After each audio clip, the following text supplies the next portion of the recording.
Hello viewers, welcome to add-on. Our question is, in a given circuit, use mesh analysis to obtain current I. So हमें mesh analysis का use करके इस circuit में current I find करना है. सो मैंने mesh analysis method में हम सबसे पहले फाइंड करते हैं कि हमारे सर्किट में कितने लूप्स हैं. सो यहाँ पर 3 लूप्स हैं. हम उन्हें एक एक करके नेम दे देते हैं. Loop 1, loop 2 and loop 3. उसके बाद हम करंट एज्यूम कर लेते हैं अपने सारे लूप्स में एक स्पेसिफिक डायरेक्शन में. जैसे यहाँ पर हम करंट I1 मान लेंगे, यहाँ पर एंटी क्लॉकवाइज डायरेक्शन में करंट I2 और यहाँ पर करंट I3 मान लेंगे. उसके बाद हम एक एक करके सभी लूप्स में KVL लगाते हैं. तो सबसे पहले हम लूप 1 में KVL अप्लाई करेंगे. So applying KVL in loop 1. So 12 ohm resistor के थ्रू करंट की डायरेक्शन में जब हम जाते हैं तो माइनस 12 I1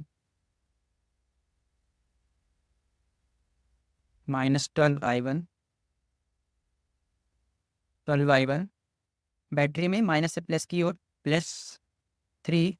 उसके बाद इस ब्रांच में 6 ओम के रजिस्टर के क्रॉस कितनी करंट है I1 इस डायरेक्शन से, अपोजिट डायरेक्शन से I2. So I1 minus I2, first -6 I1 minus I2 is equals to 0. इसे सिंप्लीफाई करेंगे तो 18 I1 minus 6 I2 is equals to 3. ये हमारी इक्वेशन फर्स्ट आ गई. उसके बाद हम KVL अप्लाई करेंगे इक्वेशन 2 में. सो अप्लाइंग KVL इन इक्वेशन 2. तो यहाँ पर देख सकते हैं I2 करंट फ्लो हो रही है इन क्लॉकवाइज डायरेक्शन. सो यहाँ पर 6 ओम के थ्रू -6 इस डायरेक्शन से I2, अपोजिट डायरेक्शन से I1. सो I2 माइनस I1.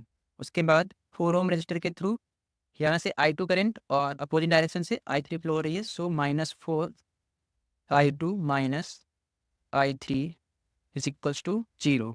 इसे सिंप्लीफाई कर लेंगे हम. इक्वेशन बनेगी -3 I1 plus 5 I2 minus 2 I3 is equals to 0. इसे इक्वेशन 2. उसके बाद हम लूप 3 में इक्वेशन KVL लगाएंगे. सो अप्लाइंग KVL इन लूप 3. सो यहाँ से ये हमारा 4 ओम का रजिस्टर. सो -4 I3. उसके बाद 4 ओम, इस 4 ओम के रजिस्टर में यहाँ से I3 करंट और अपोजिट डायरेक्शन से I2 करंट फ्लो हो रही है. So -4 I3 minus I2 current. उसके बाद यहाँ पर 3 वोल्ट का वोल्टेज सोर्स है. सो प्लस से माइनस की ओर जाएंगे तो माइनस लेंगे. So -3 volt is equal to 0. इसे सिंप्लीफाई करेंगे तो इक्वेशन बनेगी minus 4 I2 plus 8 I3 is equal to -3. This is equation 3. अब आप लूप 2 में देखेंगे तो यहाँ पर जो करंट फ्लो हो रही है, एक करंट सोर्स लगा हुआ है 1 एम्पियर का. सो हमारा I2 is equals to 1 ampere है. This is from loop second. So हम इस I2 की वैल्यू पुट करेंगे हमारी इक्वेशन 1 में. So I2 is equals to 1 ampere. तो इक्वेशन हमारी होगी 18 I1 minus 6 I2 is equals to 1 is equals to 3. So ये हो जाएगा 18 I1 is equals to 9 ampere. So यहाँ से हमारा I1 इज इक्वल्स टू हो जाएगा 9/18 एम्पियर. इसे हम सॉल्व करेंगे तो ये आएगा 0.5 एम्पियर. यहाँ से हमारा I1 and I2 current find हो चुका है.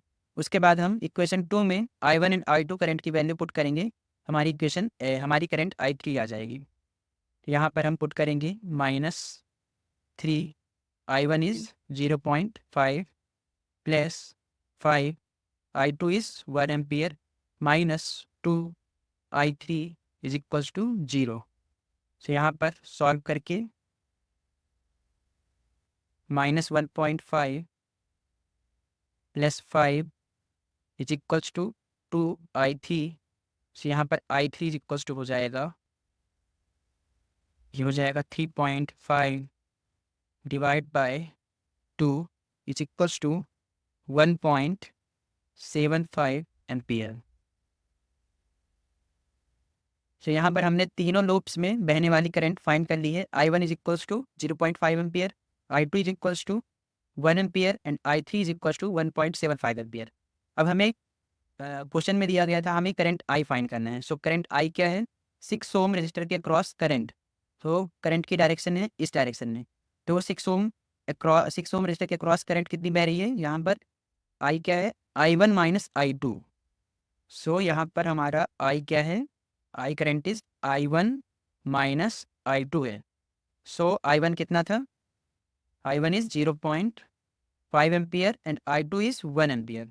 सो हमारा I हो जाएगा -0.5 एम्पियर। सो यहाँ पर हमारा होता है क्वेश्चन कंप्लीट। फिर हमें भी कभी भी मैश एनालिसिस मेथड दिया जाता है तो हम सबसे पहले सारे लूप्स तोड़ते हैं, उसके बाद उन लूप्स में करंट एज्यूम करते हैं किसी एक डायरेक्शन में एंटी क्लॉकवाइज और क्लॉकवाइज। उसके बाद हम KVL यूज करते हैं और जो इक्वेशंस बनकर आती हैं उनसे हम अपने करंट्स की वैल्यू फाइंड करते हैं। Thank you.